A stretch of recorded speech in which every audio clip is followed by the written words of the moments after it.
वाल्मीकि रामायण, रामचरितमानस, रामचंद्रिका, साकेत, संत पंचवटी आदि ग्रंथों में शूर्पणखा के बारे में जानकारी मिलती है। यह सभी जानते हैं कि लक्ष्मण ने शूर्पणखा की नाक काट दी थी। आओ जानते हैं शूर्पणखा के बारे में 10 रोचक जानकारी।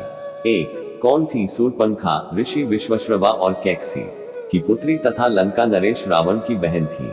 शूर्पणखा शूर्पवत नखानी यस्यासा शूर्पणखा, अर्थात जिसके नख सूप के समान हो। 2. शूर्पणखा के पति का नाम कुबेर को बेदखल कर रावण के लंका में जम जाने के बाद उसने अपनी बहन शूर्पणखा का विवाह कालका के पुत्र दानवराज विद्युविह्वा के साथ कर दिया था। 3. रावण को शूर्पणखा का शाप त्रिलोक्य विजय पर निकले रावण ने एक युद्ध में विद्युजिह्वा को भी मार दिया था। इससे शूर्पणखा बहुत दुखी हुई।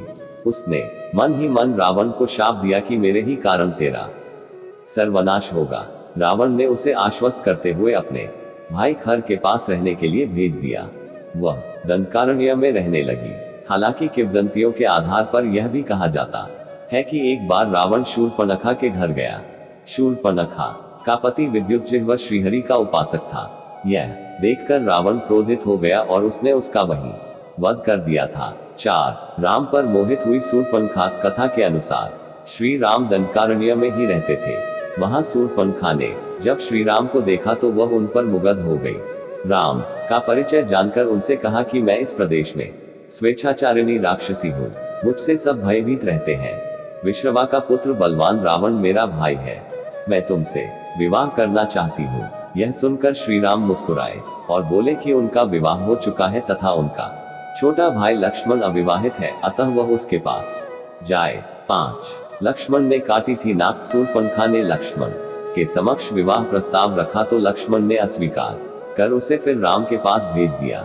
यह सुनकर वह भड़क गई और उसने कहा कि मैं सीता को अभी खाए लेती हूँ, तब यह सौत नहीं रहेगी और फिर हम विवाह कर लेंगे।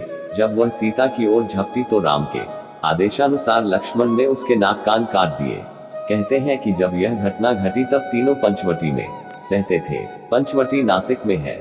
यह भी कहा जाता था कि नासिक का नाम इसीलिए नासिक है क्योंकि वहां शूर्पणखा की नाक काटी गई थी।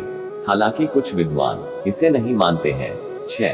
खर और दूषण का वध। अपकी कटी नाक के साथ शूर्पणखा अपने भाई खर और दूषण के पास गई। दोनों ने अपनी सेना सहित हमला किया। राम ने लक्ष्मण और सीता को एक कंदरा में जाने को कहा और वे अकेले ही संपूर्ण सेना से युद्ध लड़े।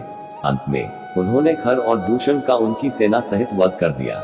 मुनि और गंधर्व भी यह युद्ध देखने गए थे। दूषण, त्रिशिरा तथा अनेक राक्षसों के मारे जाने पर खर स्वयं राम से युद्ध करने गया और वह भी मारा गया। राम ने खर, दूषण, त्रिशिरा तथा 14,000 राक्षसों को मार डाला। 7. रावण की सभा में शूर्पणखा। पंचवटी में लक्ष्मण से अपमानित शूर्पणखा ने अपने भाई रावण से अपनी व्यथा सुनाई और उसके कान भरते कहा, सीता अत्यंत सुंदर है और वह तुम्हारी पत्नी बनने के सर्वथा योग्य है। तब रावण ने अपनी बहन के अपमान का बदला लेने के लिए अपने मामा मारीच के साथ मिलकर सीता अपहरण की योजना रची। 8. शूर्पणखा का पूर्वजन्म। कहते हैं कि पूर्व जन्म में शूर्पणखा इंद्रलोक की नयनतारा नामक अप्सरा थी।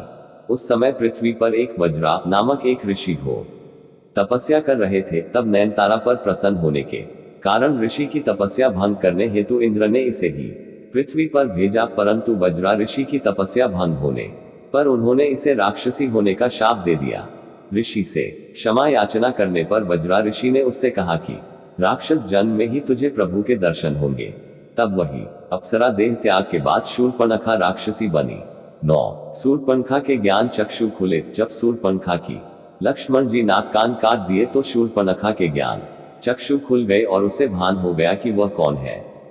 तब उसने प्रभु के कार्य को पूरा करने के लिए उनकी सहायिका बनकर प्रभु के हाथ से खर व दूषण, रावण, कुंभकर्ण, मेघनाद आदि निशाचरों को मरवा दिया और प्रभु प्राप्ति की उचित प्रक्रिया अपनाने के लिए पुष्कर जी में चली गई और जल में खड़ी होकर भगवान शिव का ध्यान करने लगी। हालांकि यह भी कहा जाता है कि रावण का वध होने के बाद शूर्पणखा दैत्य गुरु शुक्राचार्य के पास चली गई थी और जंगल में उनके आश्रम में रहने लगी थी। 10.